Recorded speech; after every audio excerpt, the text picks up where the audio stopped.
Today we're going to be talking about how to manage your money during a crisis.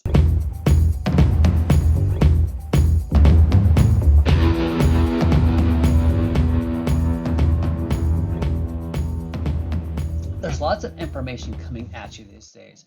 Everything from the right way to wash your hands to how far to social distance yourself from another human being. And in the middle of all this information overload is your money. Let's break down what you should and shouldn't be doing with your money during a crisis.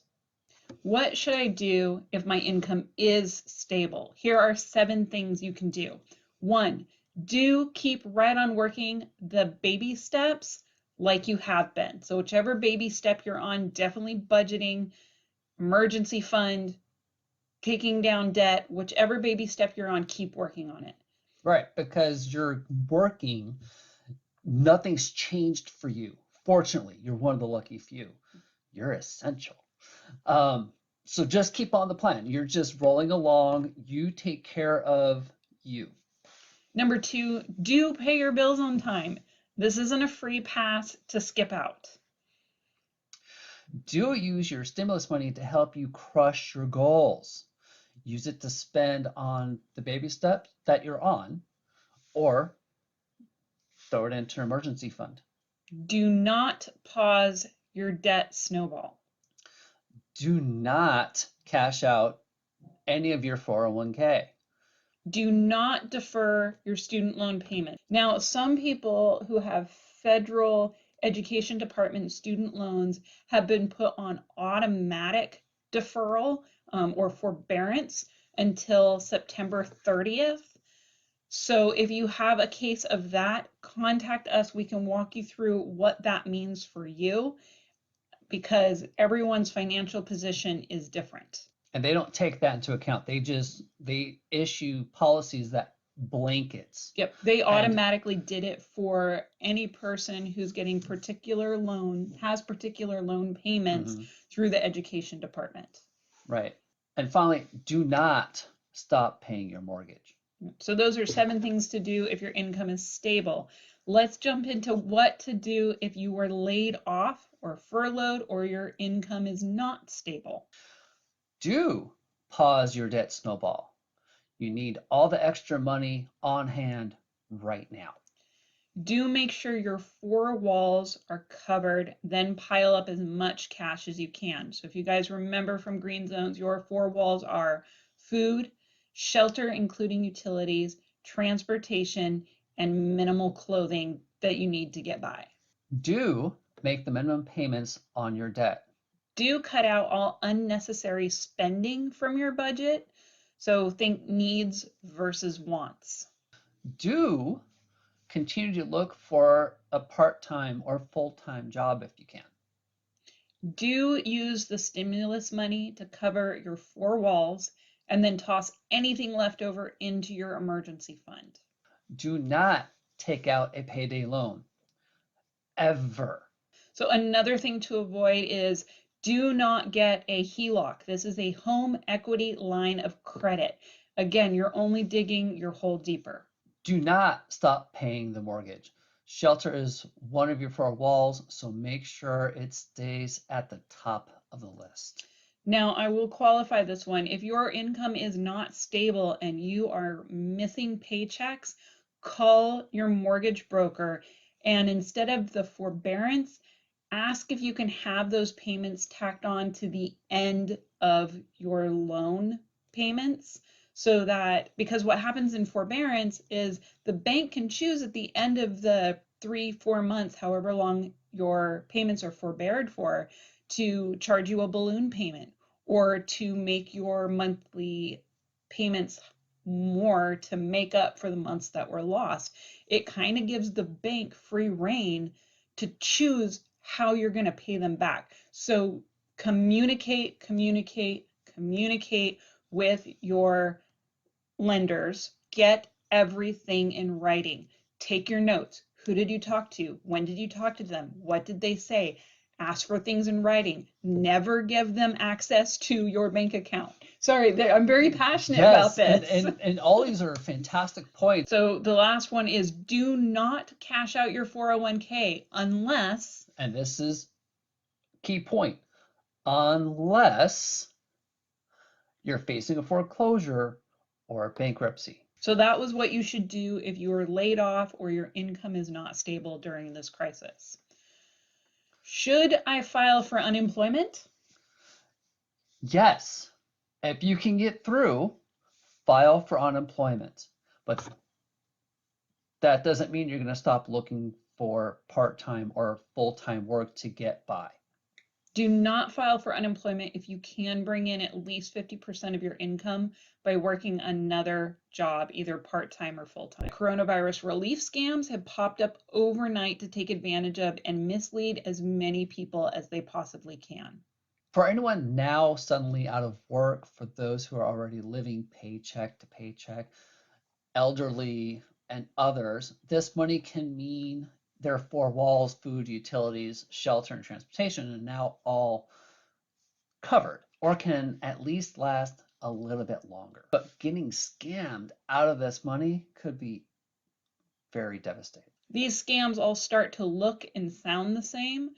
So if you see any little signs that come across your phone, text messages, inbox, and even your mailbox, proceed with caution. These are 6 signs of a coronavirus relief scam. 1, get your coronavirus relief money faster.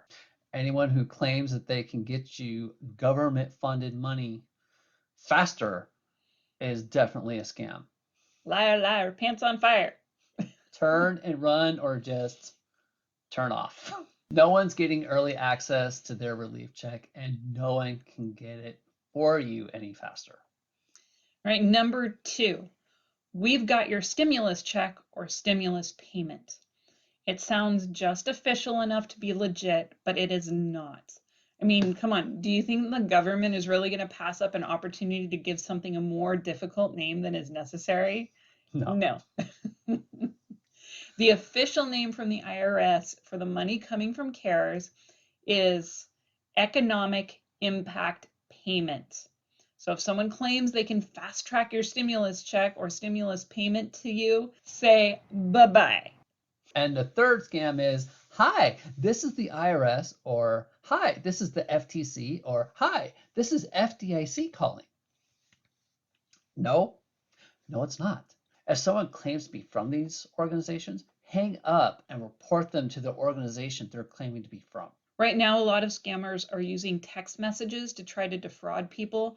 Don't click on any links in suspicious text messages.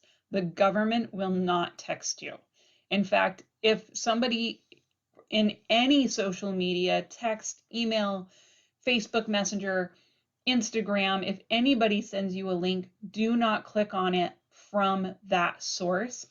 Google it yourself. You have to do your own research. The fourth one is anyone calling to say, give us your personal information. If someone says they need your personal information, like your full name, birthday, bank account number, social security number, credit card information, or anything else, so that they can verify you are you to get your stimulus relief package, no, absolutely not. The IRS already has your information. You will get it if you qualify. Yep. If it comes in an email, mark it as spam.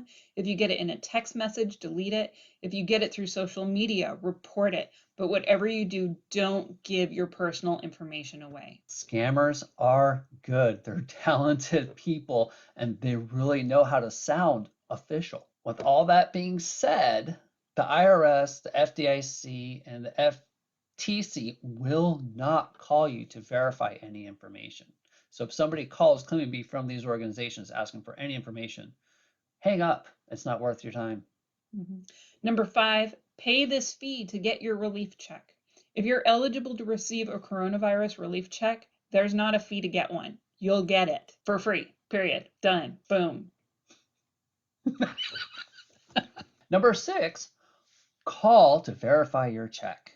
Some scammers will mail out fake checks with weird amounts with instructions to call a number and verify the amount in order to claim your money. The IRS does not do this. Stop right there, contact the IRS, and report suspicious behavior. Here are some ways you can protect yourself from coronavirus relief scams, identity theft, and other kinds of fraud. First, investigate any communications you receive about relief funds. Second, report any suspicious communications. Third, don't click on any links from sources you don't know. Fourth, enroll in identity theft protection. And actually, I will say here, the best way to protect your identity, and you don't plan on going more into debt or applying for a loan anytime soon, is to freeze your credit. You do this with the 3 credit bureaus. It costs $10 per bureau, so $30 total. But go to TransUnion, Equifax, and Experian, and you can freeze your credit with each of them. This freezes it so that no one, including yourself, can take out debt or credit in your name. I think it is important to note here that it also costs $10 to unfreeze your credit. Number 5 is update your passwords. Number 6, set up credit report alert. And 7, check on your elderly and other loved ones. Unfortunately, there's a lot of older generations that aren't comfortable with technology and fall susceptible to these scams pretty easy. We know there's a lot coming at you fast these days. Don't forget to take a step back, take a deep breath, do some self-care, and make good, thought-out decisions. You got this. For every coronavirus news report that you read, there are thousands more untold stories of people and communities finding ways to show up for each other, entertain each other, and inspire one another. Don't let fear rob you of the ability to see those moments. Well, Rumblers, that's all we had for you today. Thank you so much for tuning in. Make sure you smash that like button, subscribe, comment, and ring the bell so you get notifications of our next video. Rumblers out.